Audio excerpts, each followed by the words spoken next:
तो चलिए हम सेकंड क्वेश्चन देखते हैं JEE एडवांस का सेक्शन 1 का। देखिए सेकंड क्वेश्चन में क्या बोला है यहाँ पर, एन आइडियल गैस। ओके, तो गैस आइडियल है यानी कि आप आइडियल गैस इक्वेशन लगा सकते हैं। अंडरगोज 4 स्टेप साइकिल जिसमें PV diagram given below. During this cycle heat is absorb by the gas. Okay, तो during this cycle heat is absorb by the gas in which process. तो process number 1 में, 2 में, 3 में या 4 में कौन से प्रोसेस में हीट एब्जॉर्ब हो रही है, तो कोई प्रॉब्लम नहीं। अगर आप एक एक करके चेक करते हो, जैसे प्रोसेस 1 है, तो प्रोसेस 1 अगर आप ध्यान से देखें तो it is constant pressure process, isobaric. और जो कि ये प्रोसेस आइसोबैरिक है, तो हमें पता है कि हीट सप्लाइड का फॉर्मूला रहेगा NCP, final temperature minus initial temperature. और हमें पता है कि जब प्रेशर कांस्टेंट होता है तो वॉल्यूम अपॉन टेम्परेचर का रेशियो कांस्टेंट होता है, यानी कि volume and temperature are directly proportional to each other. तो अगर आप प्रोसेस 1 के बारे में अगर आप देखते हो तो ये इनिशियल वॉल्यूम है और ये फाइनल वॉल्यूम है। तो प्रोसेस 1 में अगर वॉल्यूम इंक्रीज़ हो रहा है तो डेफिनेटली टेम्परेचर भी इंक्रीज़ होगा, और टेम्परेचर इंक्रीज़ होगा तो हीट का जो फॉर्मूला है उसमें T final minus T initial positive रहेगा, और ये अगर पॉजिटिव रहेगा तो हीट सप्लाइड भी पॉजिटिव रहेगा,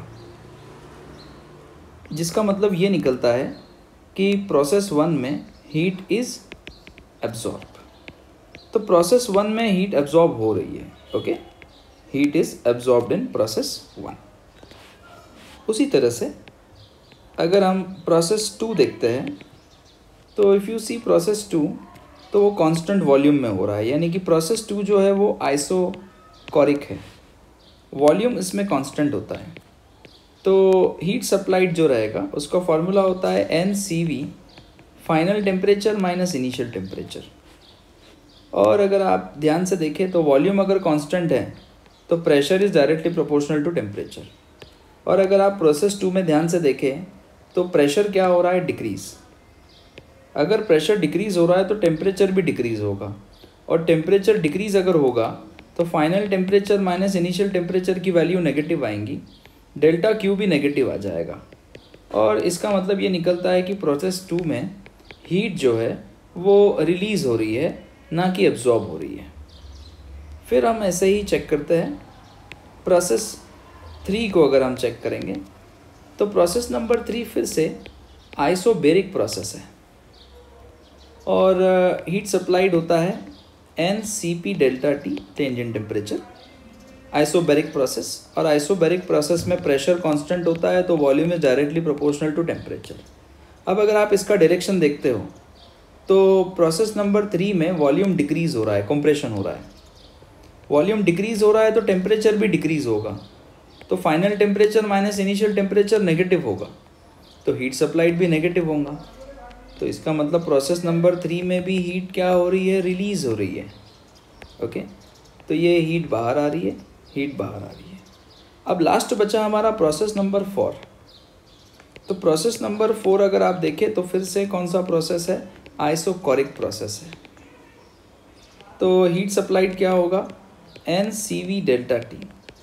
आइसोकोरिक प्रोसेस में वॉल्यूम कांस्टेंट होता है तो प्रेशर टेम्परेचर डायरेक्टली प्रोपोर्शनल होते हैं। और अगर आप ध्यान से देखें तो प्रोसेस नंबर 4 में अगर आप ध्यान से देखें तो प्रेशर बढ़ रहा है। प्रेशर बढ़ रहा है तो टेम्परेचर भी बढ़ेगा, और चेंज इन टेम्परेचर पॉजिटिव रहेगा तो हीट सप्लाइड भी पॉजिटिव रहेगा। और इसका मतलब ये निकलता है कि स्टेप नंबर 3 में हीट जो है वो अब्जॉर्ब हो रही है। तो प्रोसेस नंबर 1 में हीट एब्जॉर्ब हो रही है और प्रोसेस नंबर 4 में हीट एब्जॉर्ब हो रही है। तो इसका करेक्ट आंसर क्या रहेगा, तो करेक्ट आंसर रहेगा इस क्वेश्चन का स्टेप 1 एंड 4 में हीट एब्जॉर्ब हो रही है। Okay, thank you.